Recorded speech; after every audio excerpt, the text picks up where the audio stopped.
Dave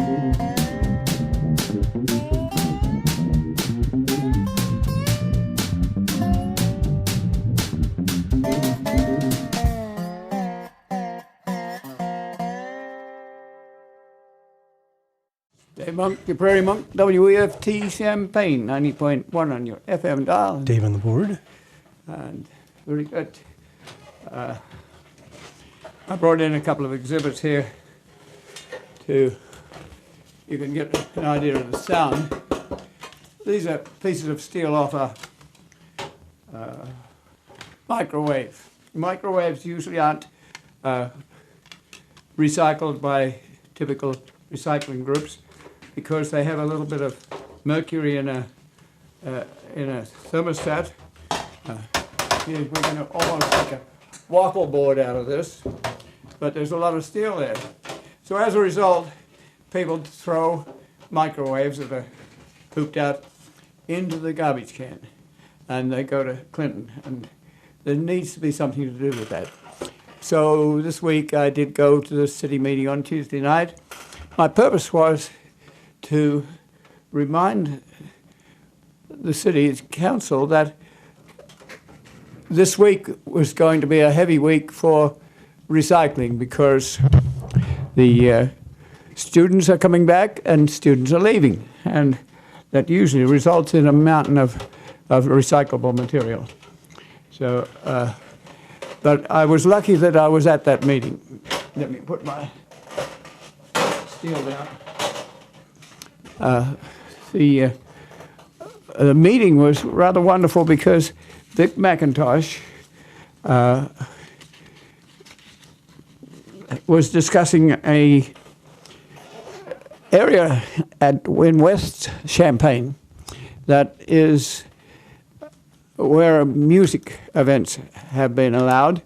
It's near to a fair bit of housing, so some people are very much in favor of this, and some people don't like the noise, or don't like the noise after 11 o'clock and things like that.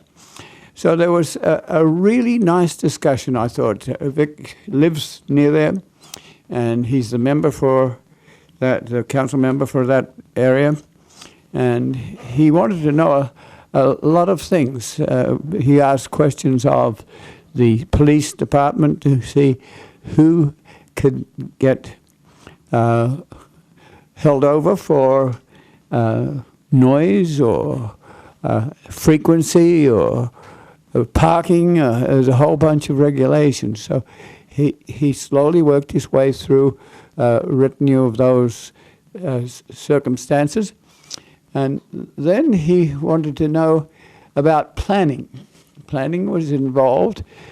Planning had held a meeting during the week, and as is very typical, absolutely no one came to the planning hearing.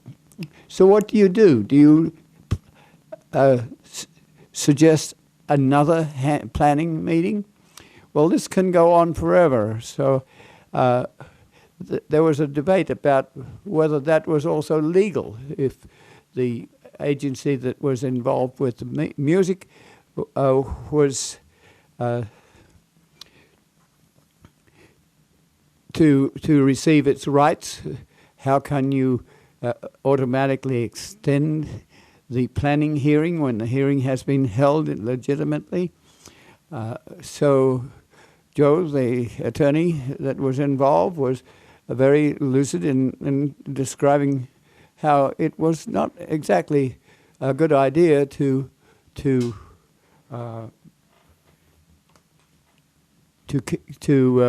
keep going with the legal planning debate. And then there was a question of whether there was a noise ordinance. Could the noise ordinance be changed? And that was thought to be a much more reasonable possibility. Noise ordinances have changed over the years, whether you're on campus or whether you're near to a hospital or whether you're near to residentials that don't like heavy-duty sound late at night, or whether you're in a bar. There are variances for different things, and this might be a situation where you could have But I thought that meeting was a very good one for that reason, and I congratulate Vic McIntosh, who presented the idea, and then everyone else chimed in, including the lawyers and the police and the council people. And so I think they'll sort that out. But really, Vic was very supportive of the music because it brings interest and activity to that end of Champagne. But I got to present after all that, I got to present my idea about recycling. I would like to see downtown recycling. If we're going to have Silicon Valley come to make use of our $35 million worth of fiber optics around town and huge computers, then one of the things we need to think about is restaurants, and think about composting your restaurant overflow, food that's not eaten, and we haven't even attempted that, whereas other cities do that automatically. We need to do something about bottles. There's been a bottle move in the last few years to not have bottled beer, not return the bottles. In the past, a lot of bottles were returned, and they can be used and reused if they are washed properly. 20 years ago, you would have had machinery that would wash bottles and reuse them. They would be classed out if they had any chip or anything like that, but otherwise they could be reused in a healthy manner. But we have mountains of bottles going in with the garbage all the way to Clinton. And we may have to do that in the future, but there's a lot of electricity tied up in converting sand to glass, and it might be propitious to think about collecting bottles and putting them in a mountain so that in 50 years' time, when we're short of electricity perhaps, then they could be mined for their electricity. That means you would probably melt them down and remold them into forms. If you're frightened that there's uncleanliness there, you find a use that is not going to harm people. At the moment, glass sells for about the same price as street gravel, so it's not a very lucrative game. It's very heavy, and it involves a lot of energy. So to transport them, let alone the energy that's tied up in the bottle. So we were thinking of that as, and I have another exhibit that I'll deal with later. Want to welcome the students. They come with good ideas. They come with interest, excitement. We work with students. David has been involved with me at Rantoul with busloads of students, and they have helped to tidy up Pope Prairie there. And we need to be able to work with students. I think today is perhaps Quad Day. I'm not sure. But Quad Day is in the offing. And there will be thousands of students at that event, and WEFT goes to it, and that's a time when you enlist a younger crowd. WEFT has been having meetings because there's going to be a pledge drive soon, and we need to know how to promote WEFT as a community radio station, which is also a very good music station. And so that's been going on. I was very pleased with this week. On Sunday, I think it was, we did a lot of putting in of pictures with our program, but that has had some nice repercussions. A banner public television is asking that we put in some promo titles, so we will have a camera tomorrow that will allow us to go out and perhaps do a 15-second or a 30-second promo. When we have information, we might as well have it distributed usefully. We do have YouTube, and we do have links, and we do have streaming. So you can get access to our information. But Ron Sleater came on Monday. We spent all day removing every stick of fruiting teasel from the 9 acres of the prairie and all the areas of remnant prairie around it. An astounding amount of work. The terrain over which we have to do that is often associated with drains. There's a little rivulet that comes through from up on the hill of the Bloomington Moraine, and so the surface is not even. There's blackberries. It is quite a task. So I thank Ron for coming from Decatur, and often we have been herbiciding the rosette, which is really too hard to get at with a machete. But if we cut the seed off at this time of the year, we manage to prevent it from having thousands of seeds. This is one very popular dried arrangement plant.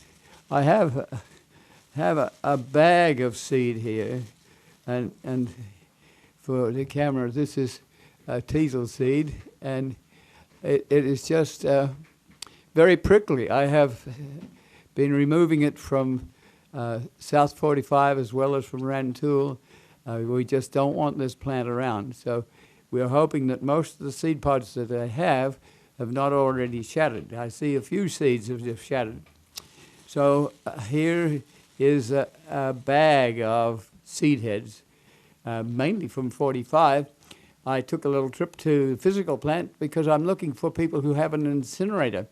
These things do not deserve to go to the landfill and then create another population of teasels.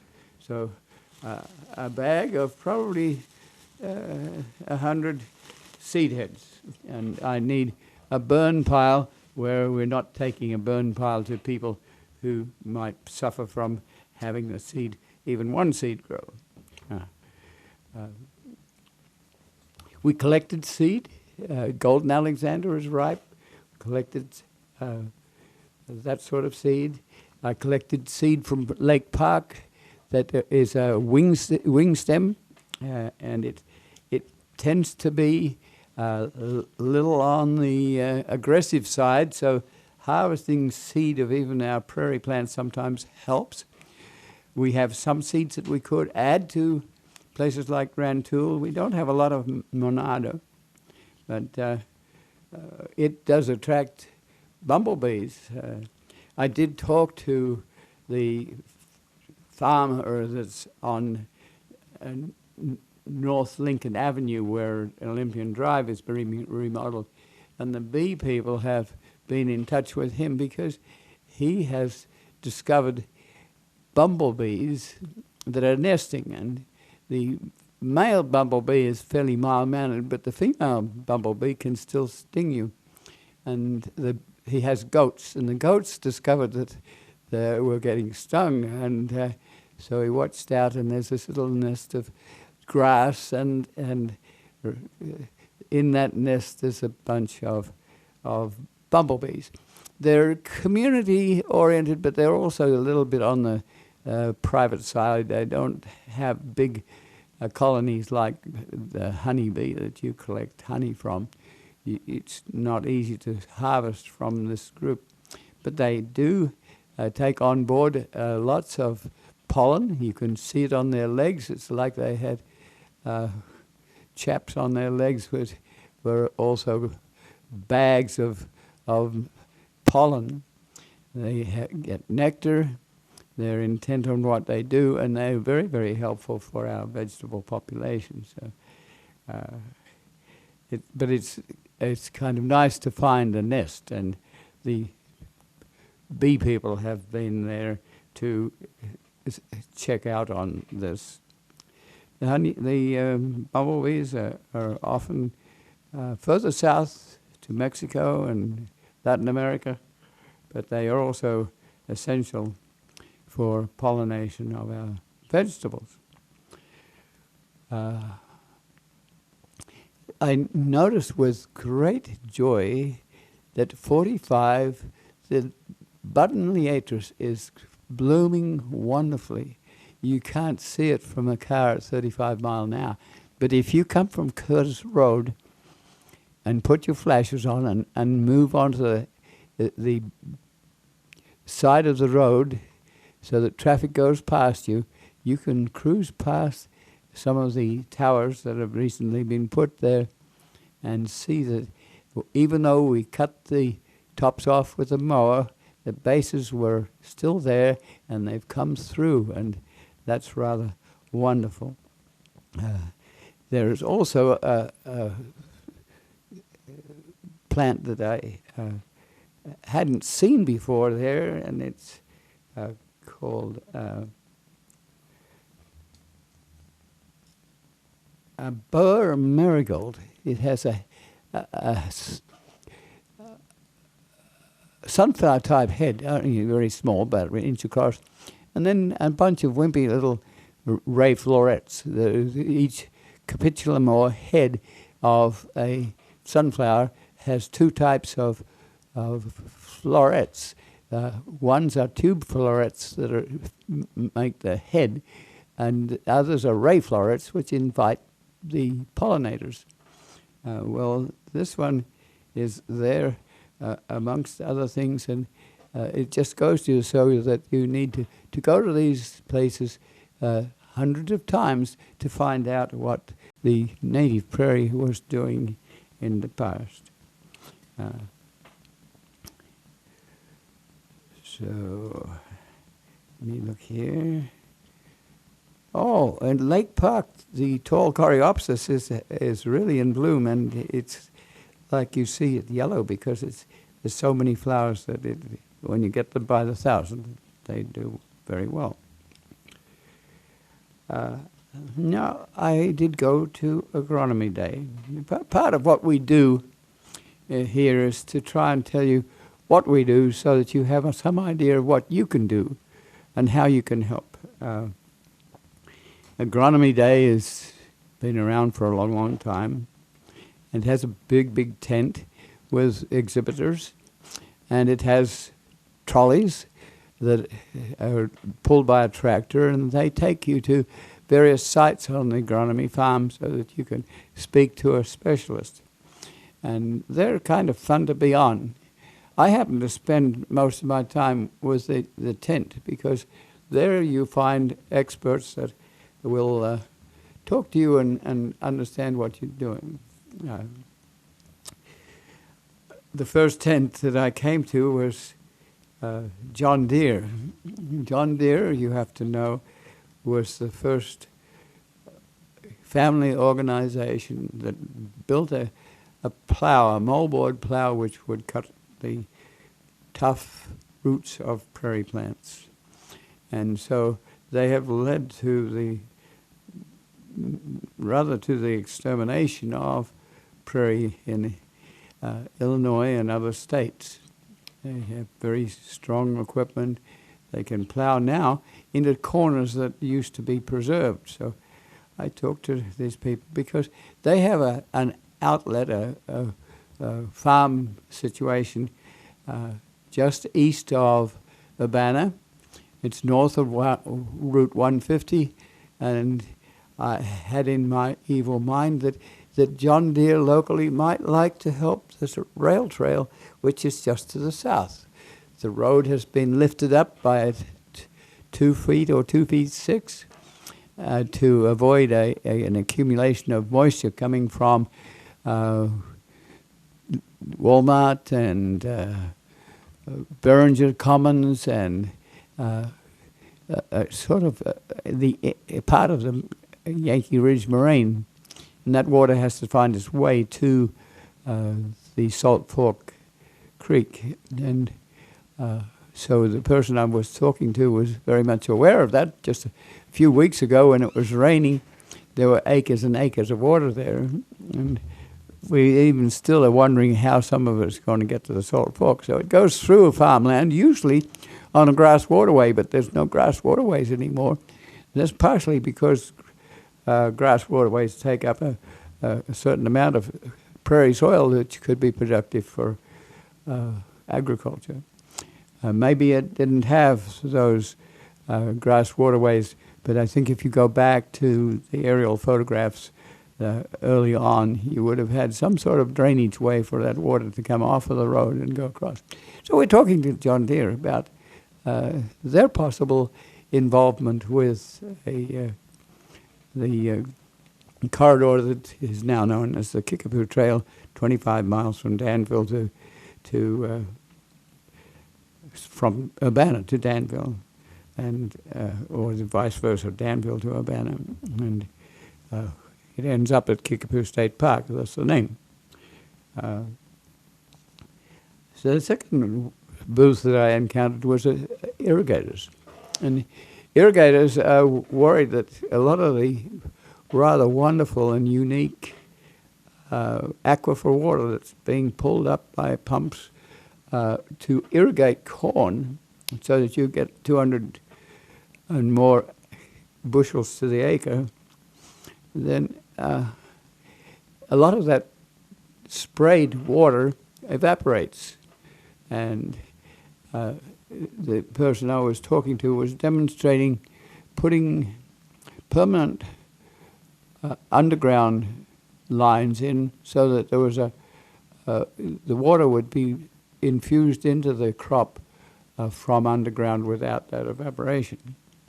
A nice thought. It's not as convenient in a way as having a quarter of a mile long irrigation machinery that can move across your field, or center pivot irrigation where the machinery moves the irrigation system in a circle. The next one I talked to was the Soybean Association. Soybean farmers contribute a certain amount of their crop each year to a soybean agency that does research and education, and so some of the things that they're interested in, soybeans have a lot of runoff. They're planted each year, and when you look at the Illinois River or the creeks that run into it, they're usually brown when we have a 5-inch rainfall. And that brown material is often full of nitrogen and phosphates and fertilizers and chemicals that go down to the Mississippi and into the Gulf, where there is a dead zone as a result of this. And so they're concerned about that. And they're concerned about perhaps doing research, but also doing educational work. The next booth that I came to was dealing with energy. It's a bioenergy unit, and I was talking to an agricultural engineer, and his responsibility was to create machinery that could handle Matenza or other forms of crops. They're using sugarcane to some extent. Some of these crops are more productive of energy than standard corn. They have a research unit, 2 little plots north of Rantoul. One is, they're both working with the Department of Transportation, which has some spare site there. And some of us growing prairie plants for what their biomass. There's cordgrass, big blue stem, little blue stem, Indian grass. I didn't see little blue stem, but I saw Indian grass, switchgrass, and various crosses are intended, I think. and along with sugarcane and its crosses into McKinsey and other grasses that would produce biomass. That does mean mowing, so we have a debate about mowing. Do you take out our prairie that flowers until November? And we've had this discussion before, but people like Jack White are recommending that farmers with the generosity of wanting to care for the soil over the centuries would put in strips of prairie and prairie species that would be harvestable to some extent, but not to the extent that you destroy them. That would mean the generosity of the farmers involved, because you would take out a certain amount of crop to do that. So you would hope that some of this is economically feasible, even if it's going into pellets to make for firing boilers or generating energy. The next booth I came to was Monsanto. I didn't really stop there because Monsanto is very heavy on GMOs, and they are using legal procedures that really prevent farmers and others from gathering up biological material and using it.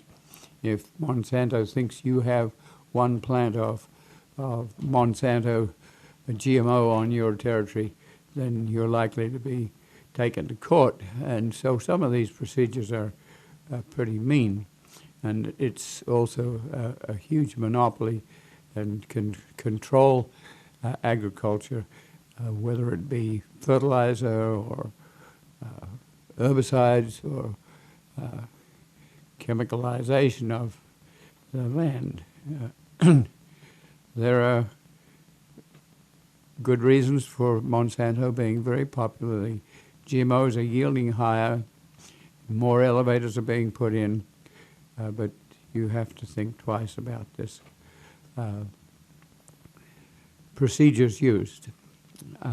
Next booth that I came to was managed by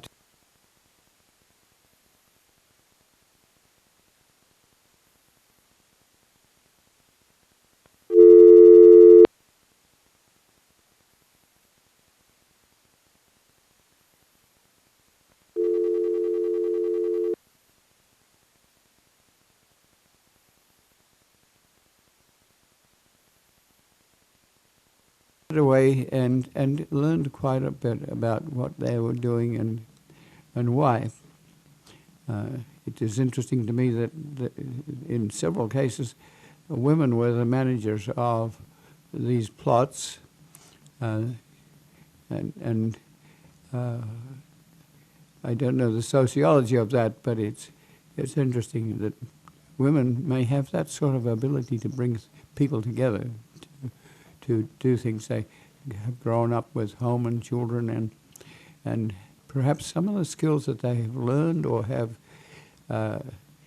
in their body and soul and brain can make for a way of bringing together people who sometimes have very different academic ideas about how things should work. I found that interesting. Went around the corner to a sustainability unit, again managed by a woman, and the sustainability is looking at how she's especially interested in what children receive and what they get for food in schools and things like that. How can we make our agriculture continue? What's happening is you're taking nutriment out of the soil and selling it to other countries. So constantly we're putting back some fertilizer. We put back nitrogen and phosphate, but there's a lot of other things happening in the soil that we give away. And so is that sustainable?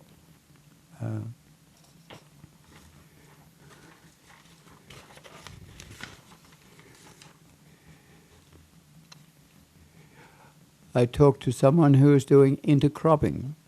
That means that they put a crop of, say, cowpeas in and then plant soybeans or corn into the existing crop. You may be able to harvest the cowpeas, and so this is more management. This is looking perhaps for rotations that are more than just corn, soybeans, corn, soybeans, corn, soybeans, and you're looking for perhaps crops that have a shorter life that can fit in with corn and soybeans. And that was interesting. The person that was in charge of that knew well about sugarcane and the use of sugarcane for producing energy. I grew up with sugarcane in Australia. It has a tremendous biomass. It's often on the alluvial floodplains. It's interesting that the harvesters come in with the little trains and they put in little railroad tracks into the field. They set the cane field on fire to reduce some of that biomass, but also to get rid of the snakes because they had cutting it with the machetes. These days I'm sure that cane is harvested mechanically, but those trains are loaded with sugar cane and taken to a barge, which then takes the sugar cane down to a sugar mill. Sugar has been having its moments. People have been finding, research has been finding that sugar isn't exactly good for your soul. And so sugar is on the lesser, and use of cane for energy is on the upper. And that's not just in this country, but other countries too.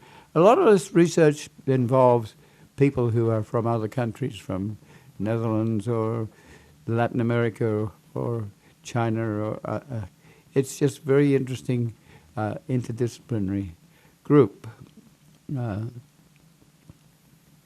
There were books, and I have books, some of the books with me. I bought a book on trees. Somebody's came to me with a southern buckeye. So here I was last night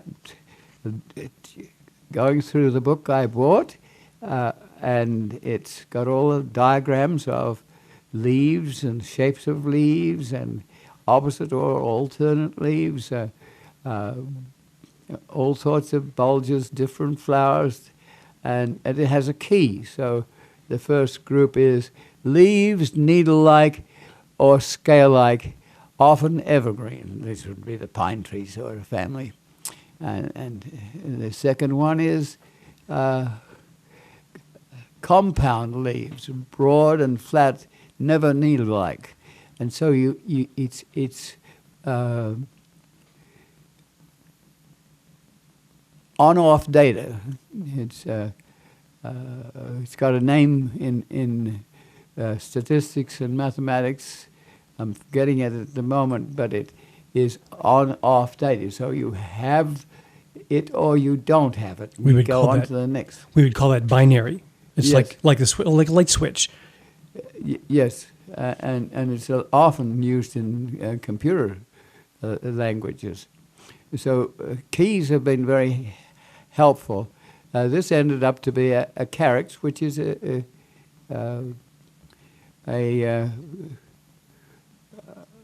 maple tree, and I think it's acer, I'm sorry.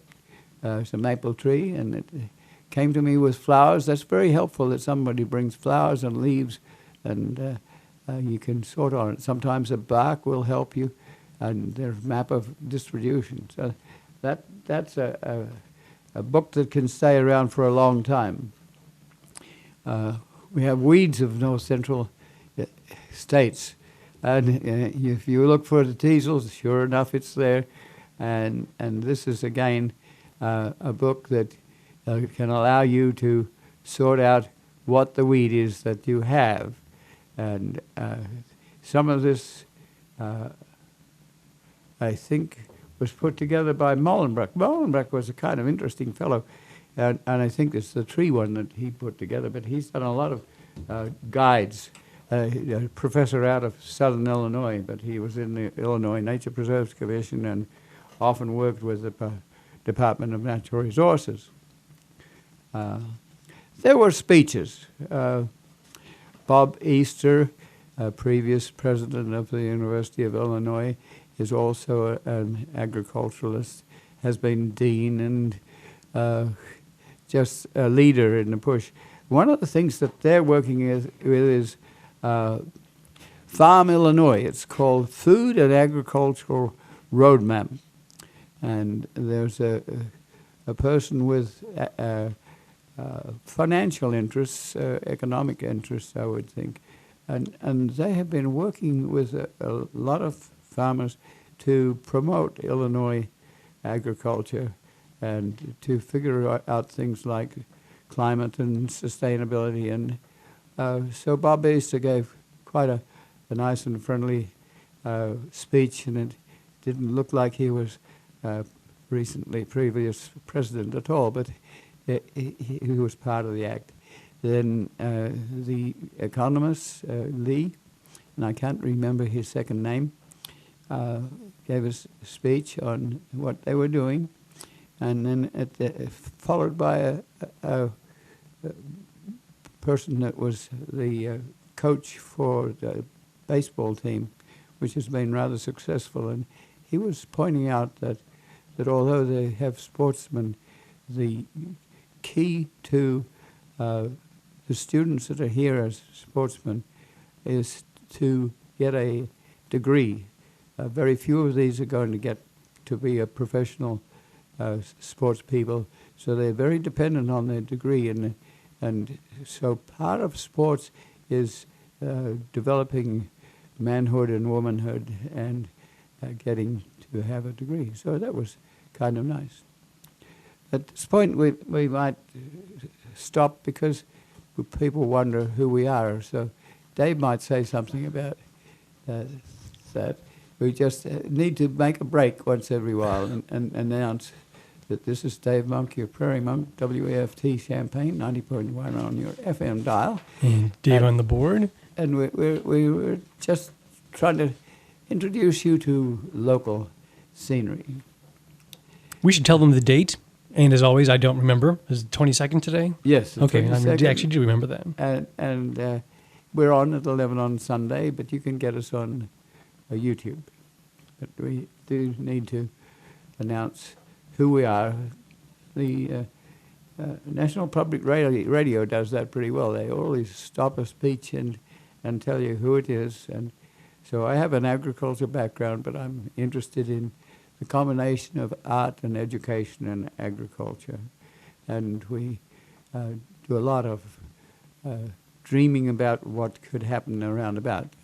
Originally I came and I couldn't find the ecosystem, so that's why I got involved, and I do community non-profit things that lead to that. I just, as thinking, I want to mention that we've been looking at the Kickapoo Trail. We've had Elizabeth Striano from the Rails Trails movement here, and we went over to Danville, but I was reading in the paper last night, and there was a nice little article about planners and landscape architects going over to Vermilion County and looking at the waterfront of the Suffolk of the Vermilion River that goes through Danville.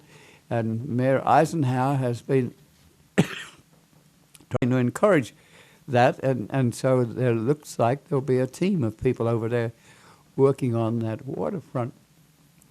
Well, I remember going with Susan Taylor over to talk to Mr. Eisenhower. He's the mayor of Danville, and we were talking about acquiring the land between Urbana and Danville on the Conrail line and putting in a rail trail and preserving the ecosystem.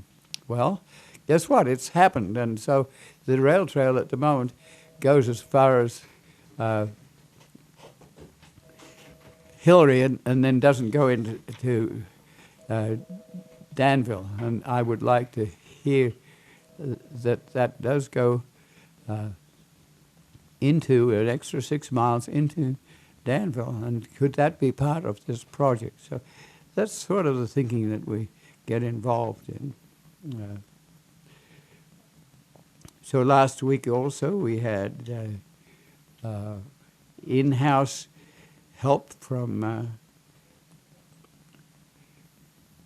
Kathleen McGill, and she has been helping us define and categorize a gazillion of emails. So we have in-house things that have to be done, and we have to categorize our people and be able to get them out, just as you get them out at an agronomy day, and you show them the little parts of your universe that are important. We should have open houses where we go to a certain point on a trail, and might be a big bridge, and say, what do we do with this, how do we do it, and explain it to people. So people are interested in finding out, and we should be doing the same. But we have to get our background office in shape so that we can do that. It's the same problem for WEFT. It's the same problem for many non-profit agencies. Some of them lose out. The Air Museum at Rantoul has decided to close just because this is very hard to do. Just nice little things happen. John Lindell plays guitar, and he was wanting to have a CD, and bless me, he has a photograph of us on the front of his CD. So somebody came up to me, and Bob came up to me and said, "Did you know that you were on it?" And I said, "Yes, I did know." But they're just little things that happen that are useful.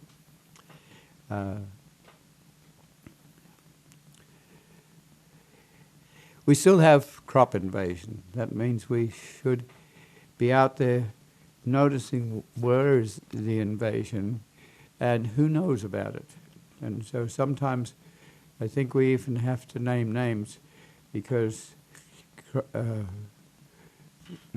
railroad invasion can be a very challenging thing to deal with. You can be kept in court for a long time, even though you have things like warranty deeds.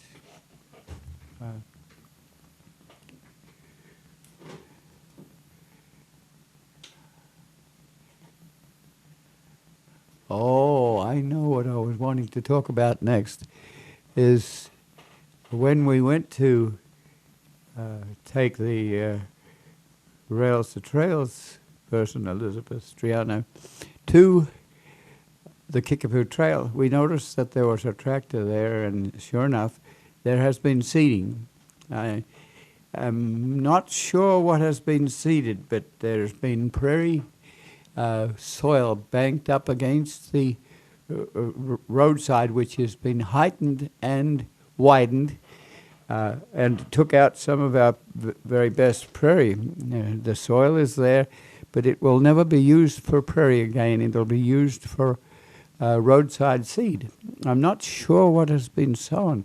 I did a lot of research early on to find out where the seed was coming from, what was the seed, and I learned a lot. Well, I knew about it in the first place.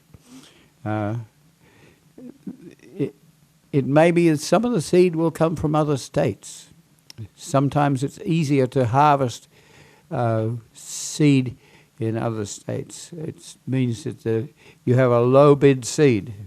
So did we plant low bid seed? I see a cultivator there. That means the soil has been cultivated, and that's been disturbed. That is a big question, because it may have also been fertilized, which means that the grasses grow, but also the weeds grow. So for the next, if it's been fertilized and gently tilled, that means that it probably will be growing weeds for the next 10 years. was it rolled. Rolling helps to compact the soil, so if there's prairie seed in it, the compacted soil does not generate weeds in the same manner as a nicely tilled soil. So, was the seed rolled? No. And I only find out indirectly that Bill Gorell has been working on this project as a laborer, and so he was telling me what was going on. So one has to have one's ear to the ground to find out what is going on. So some of the IDOT territory has been designated that the forest preserve, which is in control of the Champaign County end of the Kickapoo Trail, will be allowed to put in native seed. That native seed has to be collected, and there has to be a debate about when it can be put in. The Grand Prairie Friends tends to put it in winter, when the seed, which is rather dark in color usually, will work its way down through the snow and find a spot to germinate. The difficulty with that is that especially if the roadside has been cultivated, then the weeds will grow. So in spring, these are weeds of cultivation mostly from Europe. So they come up in March, and you have to wait till July or June or July to mow them back, because by that time they've seeded, and you're hoping to catch them just before the seed ripens, and then you can plant your prairie seed so that it will have some chance of growing without the competition of weeds. There's another group of people who will plant in the fall, and you have to know that it's going to take a long time for this to come into effect. You may be able to burn it and encourage the prairie species after about 5 or 6 years. If there's not enough fuel matrix, you may have to go buy truckloads of hay to put on the prairie to rejuvenate it or to activate it. Sometimes the seed has to be burst by burning. So burning is a traditional thing. It happens with lightning. You see it happening out west. You see it happening in Australia. See it as Australians, and in New Zealand as being imported to work on fires in the west. But they're very traditional, and they have been denied over the years by Smokey the Bear, which was used to discourage burning. But lightning strikes, and it strikes especially when you have a drought and the timber is dry. When you leave that material there for a long time, you tend to get crown fires.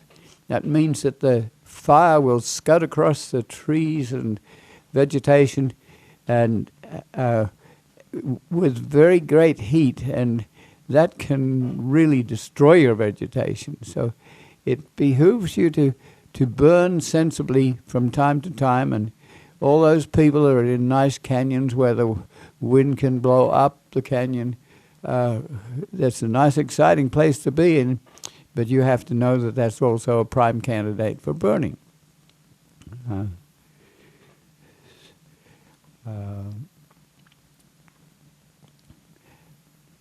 So we will shortly need people to pick seed. We have some places where we know there's too much of a certain plant. Not only do weeds accumulate, but also prairie plants can get to be a little dominant. The whole Helianthus or sunflower family is rather aggressive, so we don't worry about picking some flowers that we feel there's more of. and could be spread around in competition. These characters don't always get to take off if there's a good, strong prairie. So if you plant a sunflower into an established prairie, it's not going to take over. It's going to be there, and it has a rightful place, but it's not going to be aggressive. We need to find the little plants that we don't see very often, like the Burr marigold that I was talking about previously.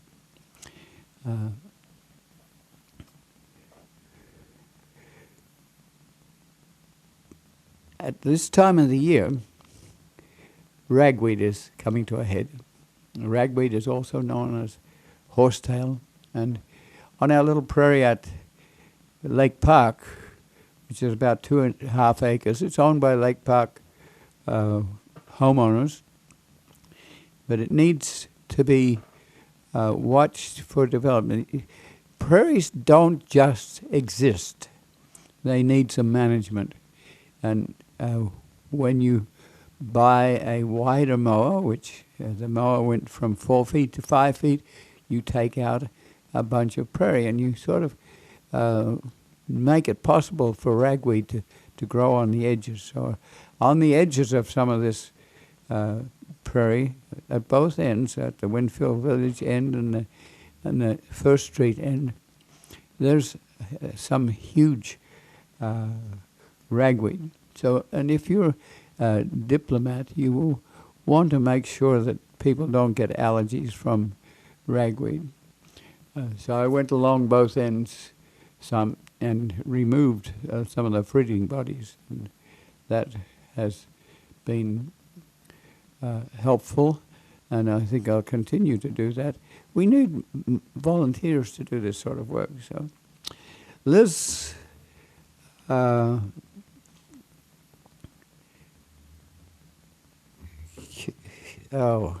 I'm forgetting Liz's other name, but she's worried about the